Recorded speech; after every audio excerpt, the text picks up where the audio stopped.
Good afternoon, everyone. I'll take a cue from the last session, I think. Anirban talked about action, action, and action. And the moderator last, he was talking about businesses and action. But businesses will happen in the space. It will happen in the cities. And we call them cities as engines of growth. So we have Mr. Lavasa and I will be moderating a session with him, and I hope we will have some answers to the question, and maybe more hands can come up after this discussion. Well, before I start, I wanted to say, there is a film called Rangila which was released in 2006. It's called कोई भी देश perfect नहीं होता, उसको perfect बनाना पड़ता है.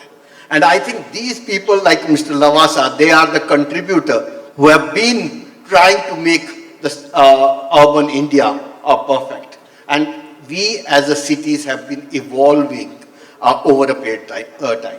When we call it engine of growth, I think the biggest challenge which we have is ये engine किसका engine है? ये ट्रक का इंजन बनाना चाहते हैं या हम इसको रेल का इंजन बनाना चाहते हैं? जो भी हम इंजन इसको डिफाइन करते हैं, उसके इंस्टीट्यूशनल एंड पॉलिसी इश्यूज क्या है, उसकी डायरेक्शन क्या है. सेकंड है उसके ट्रैक्स क्या हैं, हमारे किस टाइप के ट्रैक्स में हम इस इंजन को चलाना चाहते हैं. थर्ड इज फ्यूल कहाँ से आएगा, finance, which I think last session talked about, पैसा कहाँ से आएगा सिटीज के पास. फोर्थ इज कैपेसिटीज, उस इंजन को चलाने की हमारे पास कैपेसिटीज हैं कि नहीं है. एंड लास्ट इज ये इंजन जो चल रहा है उसको हम डायरेक्शन क्या देना चाहते हैं, पाथवेज क्या बनाना चाहते हैं. So they are 5 engines and I'll ask all of them that while we are thinking of cities, we have moved from JNNURM, where we had everything at a center deciding which city, even a Hoshangabad's plan used to come to Delhi to get approved, to a smart city and Amrut mission where every city started talking about what smartness it wants. We have moved along and we have evolved over a period of time, different thinking, different approaches. So I think I'll straight come to Mr. Lavasa, asking him, while we talked about the last session which talked about businesses, action, who will take this action? Action will happen at the city level. And this engine of growth, if we have to prepare this engine of growth for these climate issues, climate actions, then how do you see we prepare these cities? What type of institutional reforms or institutional structures are required? Do we go with the business as usual approach, or we have to disrupt totally a new way of thinking while we are talking about climate issues and others? Over to you. Thank you very much, Hitesh, and good afternoon, everyone. So first of all, let me say that this business of hands up can also mean that we raise both our hands and say, we give up. So, but that clearly is not the intent of this session. That clearly has not been the way things have happened so far, although the impression that you get is that there has been a lot of deterioration in the quality of living in the cities. And that impression, I think, is not far from the truth. When I was looking at the brochure which was sent to me for this seminar, I saw 3 words in that. One was growth, and the first was not growth, the first was governance. The second was growth, and the third was green transition. So I was thinking that whatever be the pace of growth, whatever be the extent of growth, but governance is mandatory. So let me say that the first requirement is governance. Well, growth will happen. Growth has its own momentum. And I don't think that governments are always entirely responsible for growth. But governments have a very important role in creating an enabling environment in which growth takes place. And according to me, the role is simply twofold. One, please remove roadblocks. And the second, can you incentivize or can you create an environment in which the private energy and enterprise can be harnessed to contribute to higher growth. And then we are talking about green growth. So green growth is a quality of growth, and this nomenclature has come into being only in the last maybe 30 odd years. The realization, it is aspirational. Of course, green growth is aspirational, it is desirable. I think it is also unavoidable. Given the fact that you will require growth, you will have to do green growth, and the fact that in doing all this, governance is mandatory. Now, when you look at governance, I was thinking, incidentally, I was Secretary Environment, Forests and Climate Change when the Paris Agreement was negotiated. In 2014 was the first time when the government added to the Ministry of Environment and Forest climate change. So that was a clear realization that climate change is here to be recognized. Now, the interesting thing about climate change is that whereas you may not have contributed to the creation of the problem, but you can be vulnerable to its effects, and you have a responsibility in ensuring or contributing to the situation not deteriorating, actually improving. So in urban areas, and actually before you go to urban areas, I have been always thinking that after the Paris Agreement and much before that, after the Kyoto Protocol, one thing that you find happening in many countries is that there are laws related to climate that have been created. So do we need in India a law for dealing with climate change? There are different laws which may incorporate elements of environment protection and contributing to green growth. But like many countries, let's say Canada or Switzerland or New Zealand, do we need a specific law which creates the legal framework which will introduce accountability, whether it is sectors or it is cities or it is state government, whoever that might be. But first, I think we really need to consider whether we need a legal framework which will introduce accountability. I think you very rightly put it, and my next question was actually that while we are talking about, you said growth, green, and governance, all three of them, we are still using rural templates to address urban challenges. You know, while you said Paris Agreement came, so new thinking came. And we all know what to do, because I think last session also did. We also know how to do. Anirban said that I can tell you and everything, so he knows how to do. We also know why it should be done. But the biggest challenge is who is going to do it? Who is going to put the pen to the paper? And that is the biggest challenge of capacities and bringing a new legislation or new learning to address these challenges. How do you see these things get mainstreamed or wired within the existing systems of the cities, so they start thinking about this? At this moment of time, I just, in my last Avtara, we did how prepared cities are, and these were all 100 smart cities, how prepared the smart cities are for green transition.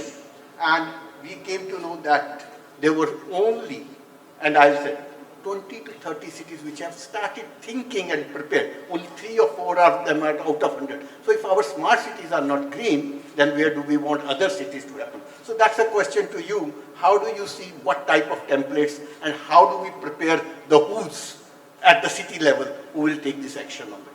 So I think it will mean, first of all, let's say, what is the motherhood statement about India's commitment to climate change? The motherhood statement is the nationally determined contributions. And what are the nationally determined contributions? If you were to sort of compute, or if you say that what are the measurable indicators in the nationally determined contributions, there are three. One is, we said that we will reduce the energy intensity of our growth by 33 to 35%, which has now been made 45%. The second was that we said that we'll have 40% of our electricity generation installed capacity from non-fossil fuel sources. Now it has become 50%. And the third was that we'll create a carbon sink of 2.5 to 3 million tons. These were the three measurable. There were 5 others which are not measurable. Now the point is, which I think we need to really discuss, and this I have been saying when I was in the ADB, that how do these three indicators or commitments translate into action plans? Do we have an action plan, or is it even possible, for example, reducing the energy intensity of the economy's growth? How do you apportion this target to different people? Renewable energy capacity, yes, it is possible. So I think what is required is that can you create templates, which I think have not yet been done systematically in government, where each and every project that is done or each and every program that is introduced has an element of climate action. In fact, if you look at the budget, we are not even measuring in the budget what is the government's expenditure commitment to climate action as a whole. It is available in disparate sections. But the moment you introduce a climate budget monitoring, then everybody becomes conscious.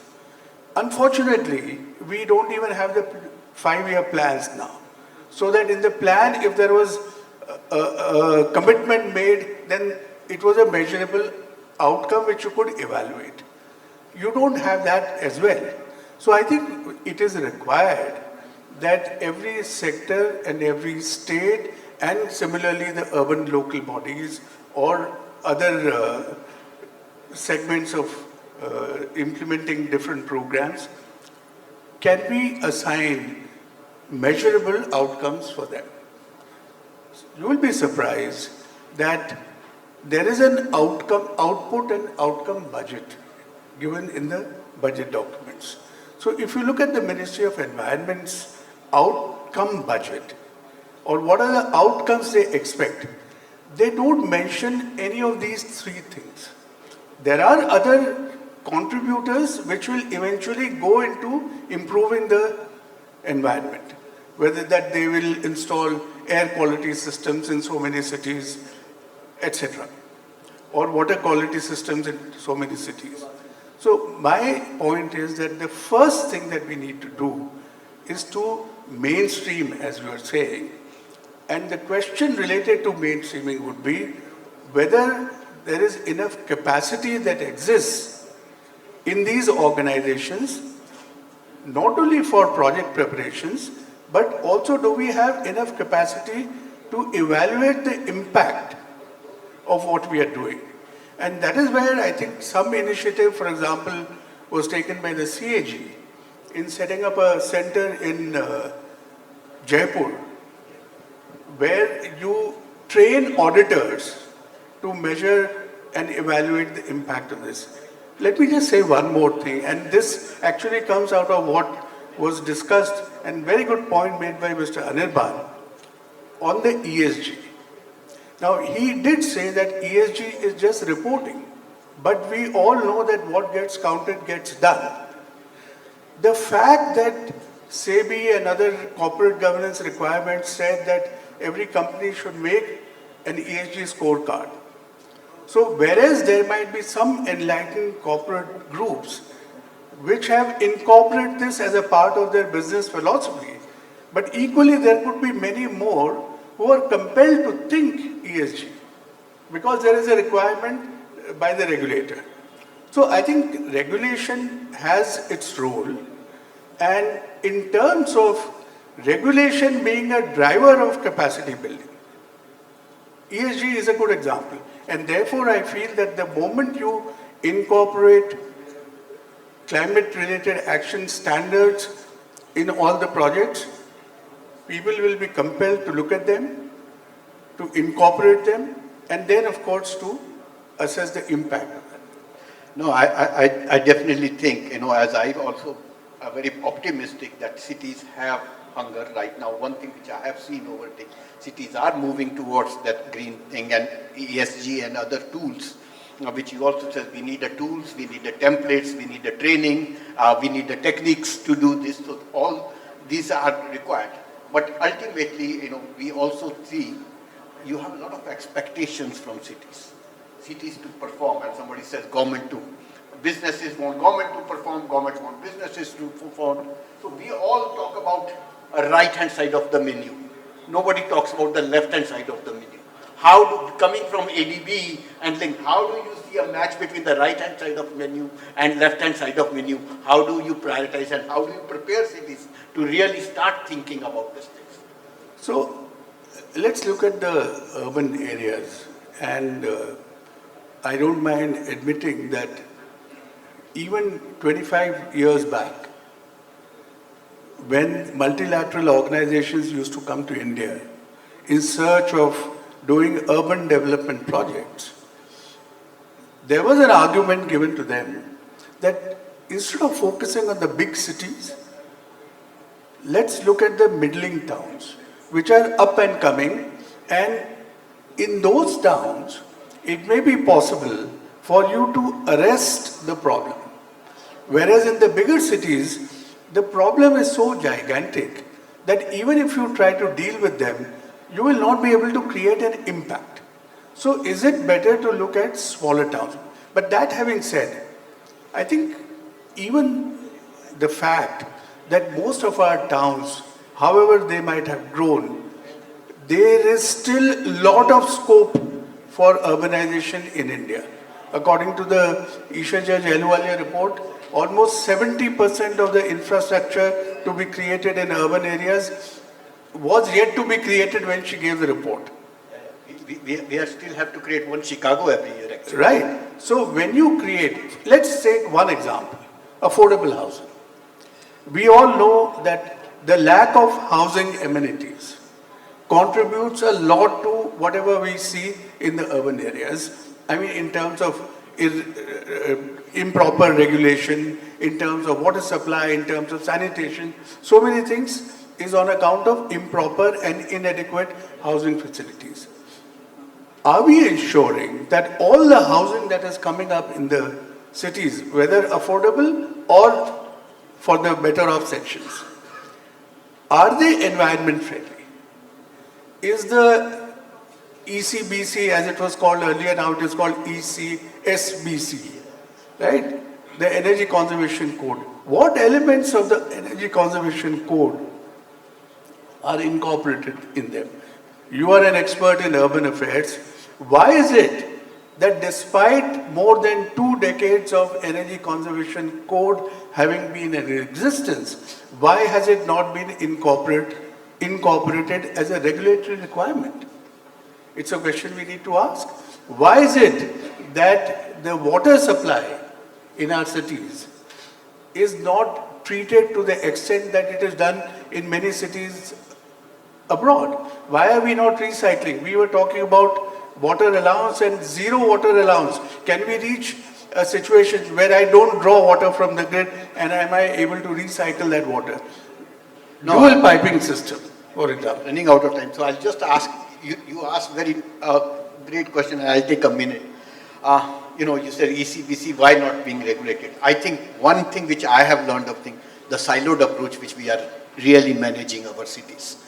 Well, clearly, I think one of the biggest issues with the cities is multiplicity of authorities, including the city in which we are sitting.